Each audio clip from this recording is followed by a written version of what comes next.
My boss thinks I care more about his deadline than the love of my life. My husband Jay had just fallen into a medically induced coma. I was sitting in the ICU holding his hand when my boss Walter texted me. Heard about the accident, but Jay is the one in the hospital, not you. I expect you at the Sullivan client presentation tomorrow at 9. Don't let your personal life affect your professional commitments. I stared at the message in disbelief. Jay had eaten an unwashed strawberry straight from the packet 3 weeks earlier. A slug crawled over it and carried a parasite that traveled to his brain. The doctors didn't know if he'd ever wake up. I texted Walter back that I was using my emergency family leave. He responded, "That's for parents and children. Spouses don't qualify. See you tomorrow." The next morning, my phone rang at 8:45 a.m. Walter. I let it go to voicemail. He called again and again and again, 14 times in 20 minutes. Finally, a text. "Your absence has been noted. The Sullivan account is now at risk. I hope your husband's nap was worth your career." 2 days later, Jay's doctors told me they needed to perform emergency surgery to relieve pressure on his brain. I was signing consent forms when I heard someone say my name. Walter was standing in the ICU doorway in a 3-piece suit, holding a laptop bag. "Since you won't come to the office, I brought the office to you." He walked right past the nurse's station like he owned the place. "The Sullivan. Presentation needs revisions. I printed the deck so you can review it while you wait." I stared at him. "My husband might die on that operating table. Then you'll have plenty of free time after, won't you?" A nurse finally escorted him out, but he left the presentation folder on Jay's empty bed. I filed a complaint with HR the next morning. Priscilla Vance, our HR director, called me back that afternoon. She said she understood my frustration, but Walter was actually trying to help me. "He's advocating for you," she said. "The Sullivan account is worth $2 million.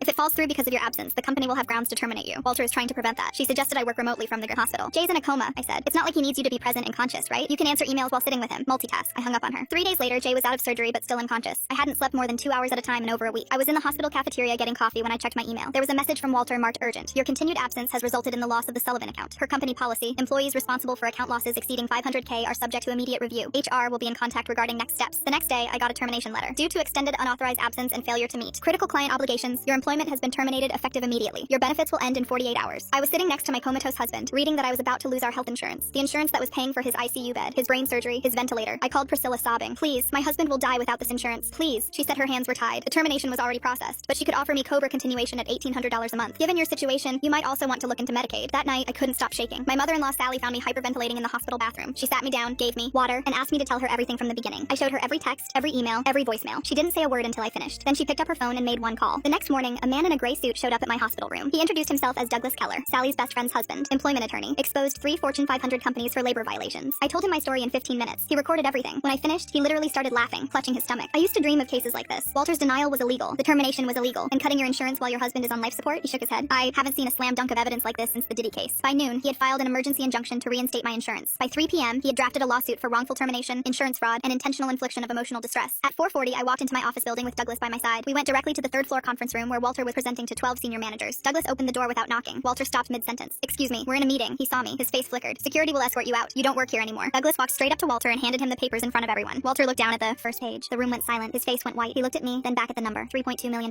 "This is, you can't." "I can," I said, "and I am." I walked out without another word. 12 senior managers watched me go. By end of day, he was fired, and I was rehired with a $250,000 compensation if I agreed to not sue. 3 weeks later, Jay woke up. Did I miss anything? I laughed for the first time in a month. I'll fill you in later.